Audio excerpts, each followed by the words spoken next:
réalité, l'indépendance sera acquise au prix d'une guerre très très longue parce que le pays était divisé en provinces. Il y avait 9 provinces autonomes les unes par rapport aux autres. Et 7 provinces étaient d'accord pour l'indépendance. Si bien que nous avons une charte, la charte d'indépendance, qui proclame que les Nations Unies, les Provinces Unies, les noms cités, constituent la Confédération américaine du Venezuela sur le continent méridional. C'est important cela. Donc il n'est pas question de République du Venezuela dans la déclaration d'indépendance, mais d'une confédération de 7 provinces unies, confédération américaine. Le mot américain apparaît bien.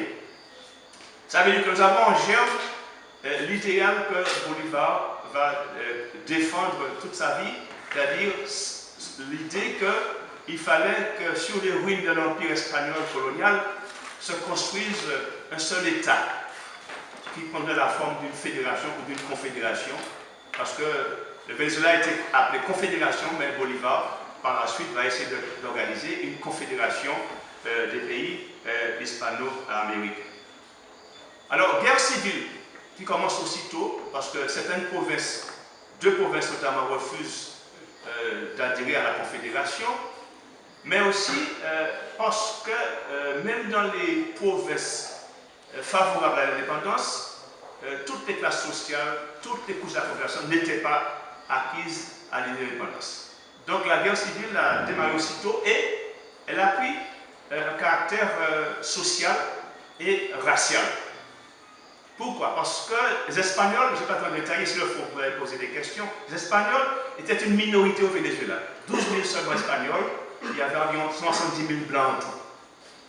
Donc ils étaient minoritaires et la masse du peuple vénézuélien était constituée de Noirs, d'Indiens, de mulâtres, de métis, d'Indiens et de blancs et de métis, de Noirs et d'Indiens. Donc 65% au moins des Vénézuéliens étaient, comme on dirait maintenant, des gens de couleur, des non-blancs. Et vous avez à côté les Indiens. Donc, les Espagnols, qu'est-ce qu'ils ont fait? Ils ont pris une faille. Ils ont vu une faille dans le système de la République. Parce que même si le mot n'est pas utilisé, mais c'est une République. La République, créée en 1811, n'a jamais su poser le problème de l'esclavage des Noirs, de l'abolition de l'esclavage. Donc, les blancs espagnols, qu'est-ce qu'ils ont fait? Eh bien, ils ont joué sur une contradiction. Ils ont su habilement faire comprendre aux esclaves que l'ennemi n'était pas eux, les Espagnols, mais les blancs créoles qui les exploitaient, qui étaient esclavagistes. Donc, si bien que le peuple vénézuélien, et surtout les Noirs et les Marrons, parce qu'il y avait un groupe important de Marrons, donc le peuple vénézuélien, le petit peuple, s'est retourné contre la République et a pris le parti de l'Espagne. Si bien que la République a été écrasée une première fois en 1812, un an après. Bolivar, qui était l'âme de la Révolution, est reparti au combat. Entre-temps, il y avait un autre qui s'appelle Miranda, le précurseur.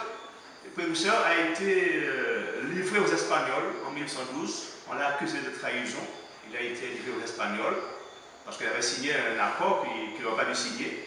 Donc Bolivar repart au combat. Il va dans le pays voisin, l'actuelle Colombie, qui s'appelait à l'époque Nouvelle-Grenade, et il recommence le combat. Et finalement, en 1813, un an après la chute de la Première République, Bolivar rétablissait la République. Bolivar, voyant les désastres de la guerre, voyant comment les gens se massacraient, il a pris un décret dans lequel il disait aux Espagnols, donc à ceux d'Espagne et des îles Canaries, que tout Espagnol qui ne prenait pas parti pour l'indépendance du Venezuela et de l'Amérique serait considéré comme un ennemi et serait fusillé, même s'il restait indifférent.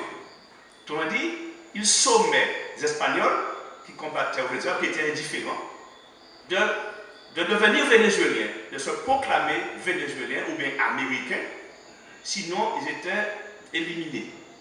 Par contre, il a promis l'amnistie à tous les créoles, quelle que soit la race, à tous les créoles qui jusqu'alors avaient lutté contre la République.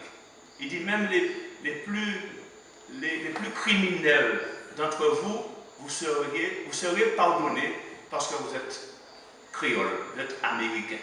Donc, c'était une façon de construire la nation déjà en faisant appel à l'espagnol pour qu'il se proclame vénézuéliens ou américains et combattent pour l'indépendance du Venezuela.